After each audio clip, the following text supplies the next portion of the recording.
أعوذ بالله من الشيطان الرجيم بسم الله الرحمن الرحيم الحمد لله رب العالمين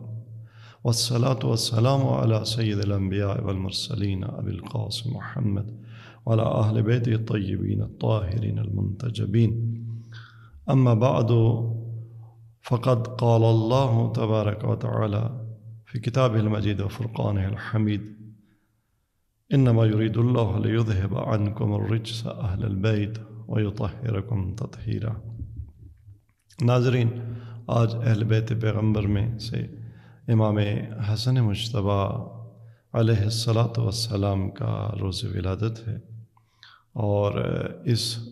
عظیم دن کی مناسبت سے میں آپ تمام مومنین اور ناظرین کی خدمت میں یہ دعا کرتا ہوں کہ مولا کی ولادت کا دن ہمارے لیے،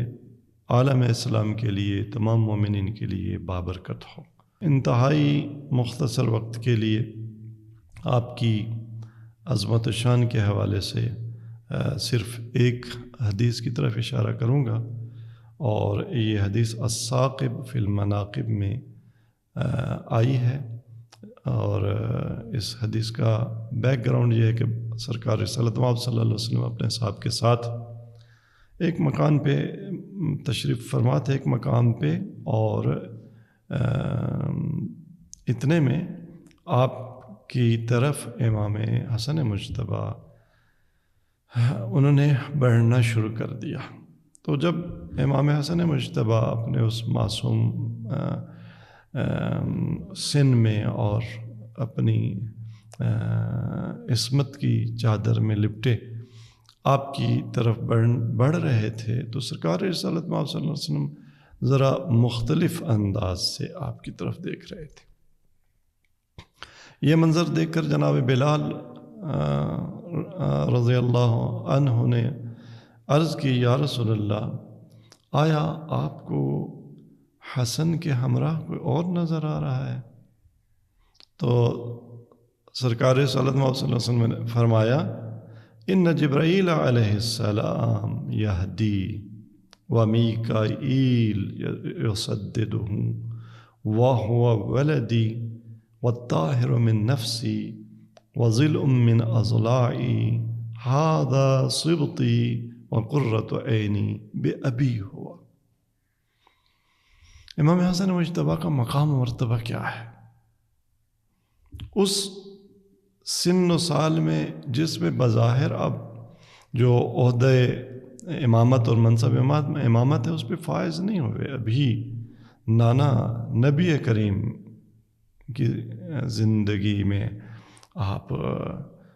سانسیں لے رہے ہیں، ابھی بابا موجود ہیں، لیکن اس عالم میں بھی شان یہ ہے کہ ان جبرائیل علیہ السلام یہدی، جبرائیل آگے چل رہے ہیں، میکائیل پیچھے چل رہے ہیں۔ اس شان کے ساتھ امام حسن مجتبیٰ اپنے نانا کی طرف بڑھ رہے ہیں، اور سرکار نے فرمایا وہو ولدی، آپ میرے بیٹے ہیں، والطاہر من نفسی، آپ میرے نفس سے، صاحب نفس سے زکیہ اور پاک و طاہر و پاک و پاکیزہ ہیں،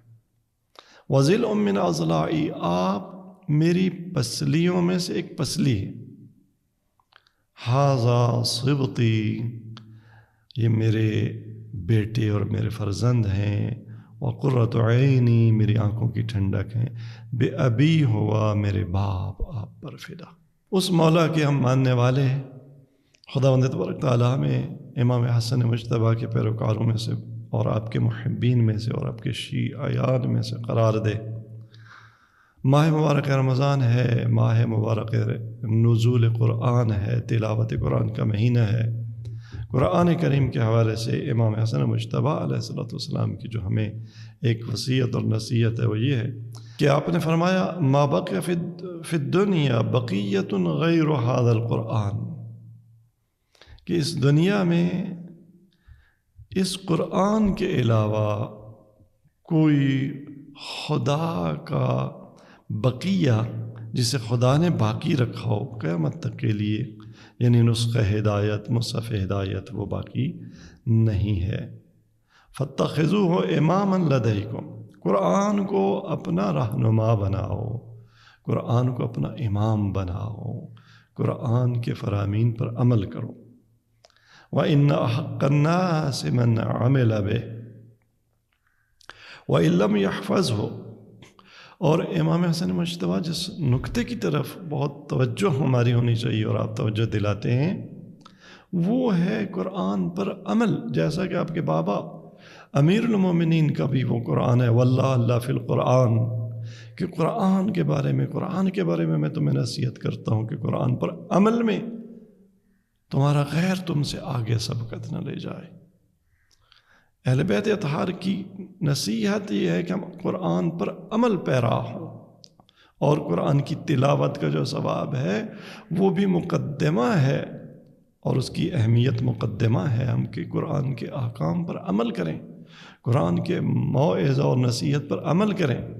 لہذا امام مجتبیٰ بھی یہی فرماتے ہیں کہ وَإِنَّ أَحَقَّ النَّاسِ مَنْ عَمِلَ بِهِ وَإِن لَّمْ يَحْفَظْهُ۔ اگرچہ تم حافظ نہ بھی بنو تو قرآن کے حوالے سے سب سے زیادہ حق دار کون ہے لوگوں میں سے؟ من عمل بہ،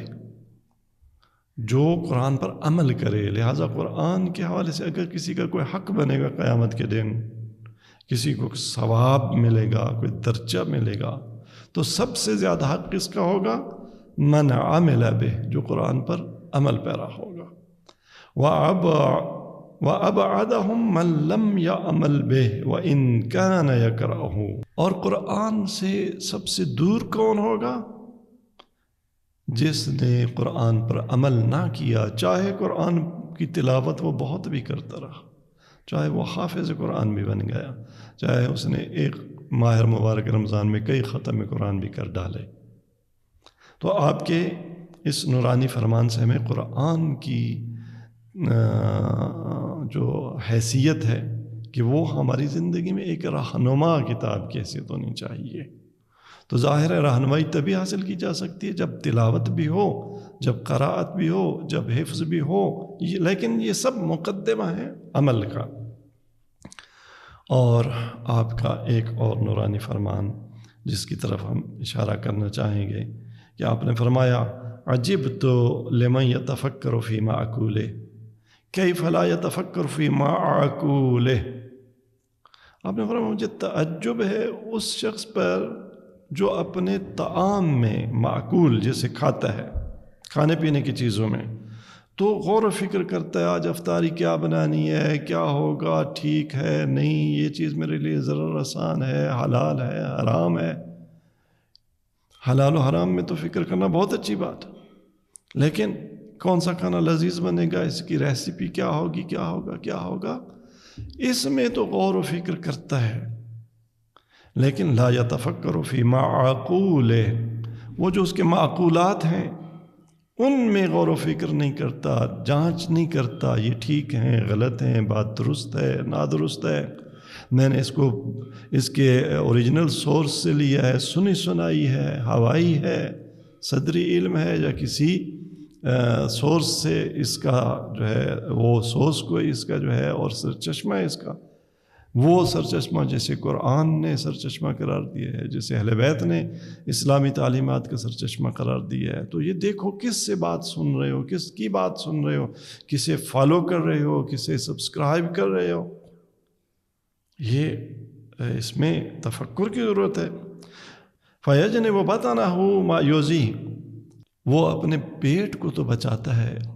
اس کھانے سے جو اسے تکلیف دے، وَيُودِعُ صَدْرَهُ مَا يُرْوِيهِ، اس شخص پر تعجب ہے کہ جو سینے میں اپنے جو بھی روایت کی جائے اسے قبول کر لیتا ہے، ڈال لیتا ہے، ہر بات کی کو قبول کرنا، ہر غیر نہیں۔ ہمیں معصومین نے یہ حکم دیا ہوا ہے اور یہ نصیحت کی ہوئی کہ کونوا نقاد الکلام، کلام کے ناقد بنو، اس کی صحت و سقم کو پرکھو۔ ایک اور مطلب جس کی طرف اشارہ کر کے آپ کی زحمت کو ختم کریں گے، آپ کا ایک اور فرمان، آپ نے فرمایا بین الحق والباطل اربعۃ اصابع، حق اور باطل کے درمیان 4 انگلیوں کا فاصلہ ہے، کان اور آنکھ۔ فما رأیتہ بعینک، جو تو نے خود اپنی آنکھوں سے دیکھا، فہو الحق، وہ حق ہے، وما سمعت بأذنیک، اور جو تو نے اپنے کانوں سے سنا، باطل کثیر، اس میں اکثر باتیں جھوٹی ہوتی ہیں، سنی سنائیوں پہ ایمان لے آنا، سنی سنائی پہ مومن بھائی سے ناراض ہو جانا، رشتہ دار سے، عزیز سے، اور سنی سنائیوں پہ بلڈنگز جو ہے نا آئیڈیالوجیز کی، نظریات کی، تصورات کی، دینداری کی، باہمی تعلقات کی، اجتماعی روابط کی، وہ استوار کر لینا، یہ باطل ہے، یہ بیس غلط ہے۔ اور پھر آپ نے فرمایا بین السماء والارض دعوت المظلوم، زمین و آسمان کے درمیان فاصلہ کتنا ہے۔ در حقیقت یہ ایک اقتباس ہے ایک لمبے آپ کی حدیث سے، اور وہ بھی جس کا بیک گراؤنڈ یہ کہ ایک سائل نے سوال چند پوچھے حضرت امیر سے، آپ نے امام حسن مجتبیٰ علیہ الصلوۃ والسلام، حسین علیہ الصلوۃ والسلام کی طرف اشارہ فرمایا کہ ان میں سے کسی میرے ایک بیٹے سے پوچھ لو، تو وہ جواب میں مولا یہ فرامین جو ارشاد فرما رہے تھے، تو ایک سوال اس کا یہ تھا کہ زمین و آسمان کے درمیان کتنا فاصلہ ہے، تو آپ نے فرمایا وَبَيْنَ السَّمَاءِ وَالْأَرْضِ دَعْوَةُ الْمَظْلُومِ، مظلوم کی آہ کا فاصلہ ہے زمین و آسمان کے درمیان۔ عزیزان گرامی، یہ ماہ مبارک رمضان جس میں بہت بڑا ظلم ہوا، جس میں ایک فرزند زہرا ہم سے چھن گئے،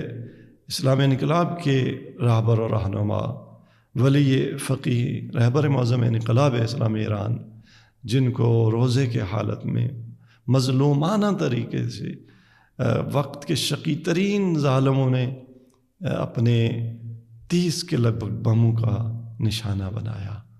اور یہ فرزند زہرا اپنے جد بزرگوار حضرت امیر المومنین کی طرح ماہ مبارک رمضان میں شہید ہوا، اور اس کے بعد یلغار اسلامی جمہوریہ ایران پر ان ظالموں کی، کافروں کی، یہودیوں کی جاری ہے۔ تو یہاں پر مظلوم کی آہ و بکا،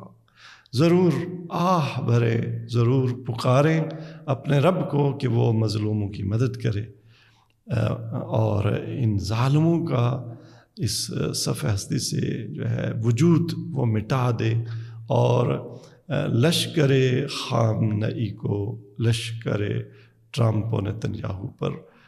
آخری اور حتمی فتح عطا فرمائے۔ والسلام علیکم ورحمۃ اللہ وبرکاتہ۔